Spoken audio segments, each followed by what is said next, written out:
Ben, and I'm a graphic designer.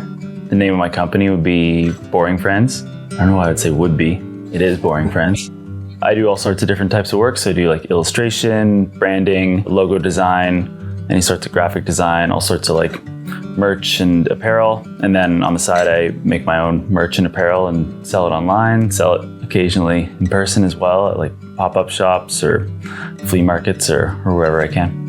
I sort of pull from all over the place. Maybe not necessarily too cartoony, but like a lot of bright colors, positivity, fun self-help in a way. Just being able to not take yourself too seriously and try to have a bit of a positive spin on the world, I suppose. That's hard to define specifically what it is I try to do with the art because it depends what I'm working on. But I think I like to keep things natural, fun, colorful, easygoing. I think whenever I do a type of work that would be considered, giving back to the community or volunteering or whatever, it really just stems from seeing something that gets me, riled up or opinionated or puts me in a position where I feel like I need to act or contribute in some kind of way because it's important to me. And then it's just a matter of thinking about, what kind of skill set can I provide to sort of lend a hand in these types of situations. So it typically comes in the form of, say, like I'll make some kind of merch that I'll sell and like all of the money for it will go towards like a specific organization. Typically the merch itself will be about promoting some sort of like positive message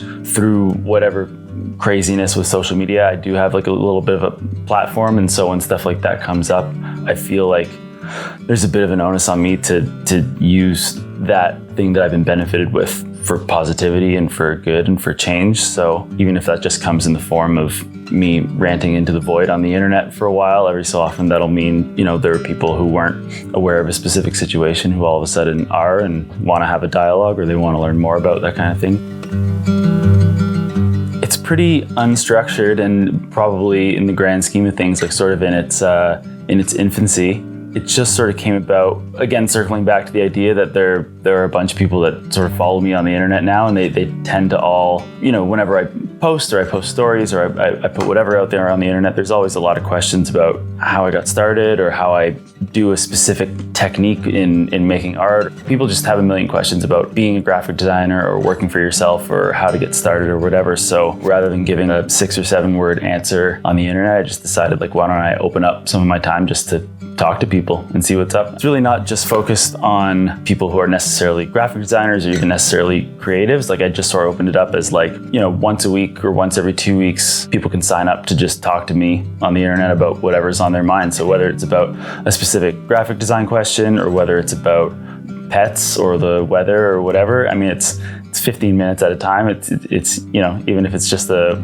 weird conversation that isn't going anywhere and it's some small talk. A lot of it too, I find, is people who want to start with this type of thing, but just don't really know where to start and are having hesitations about, what it would mean for them to branch out and do this type of work. And I think it can be pretty scary for some people to take that leap sometimes, like really daunting and very vulnerable because it's something that sort of comes from you and from your own creativity. So to take the leap to show to a lot of people and get their feedback, with the possibility that it might not be received the way you want it to can be terrifying.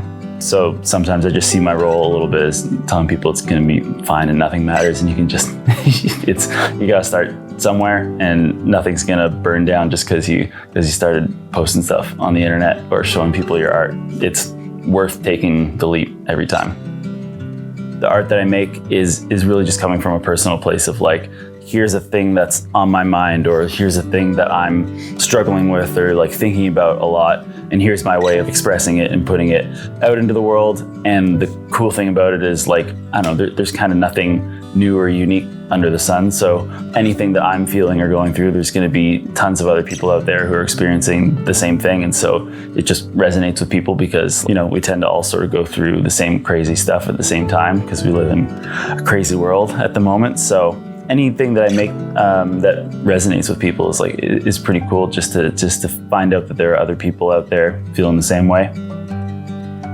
Yeah, so Town Brewery reached out to me about a collaboration, and they wanted to hire me to make a couple of beer can labels as well as some merchandise. So we had a little collaboration last fall. Yeah, I mean, it was super fun to work with them. I feel like in terms of like a collaboration, my style I think works with the type of labels that they're putting out. And then, you know, they wanted me to make one that had a bunch of pizza on the label because it's going to be like a pizza themed beer, and then the other one was a little bit more abstract and weird and out there. And then yeah, I'm excited to see how it turned out. All the merch that I sell and all the clothing that I make is at boringfriends.ca. 4 years ago, I decided to properly learn to draw and not just sort of wing it forever as being like a graphic designer who could only make stuff on the computer. So like I basically just opened up an Instagram account and started posting all of my stick figure level drawings and just sort of captured my journey a little bit. And it was pretty cartoonish back then. I think I just basically wanted to be able to like illustrate my fart jokes more accurately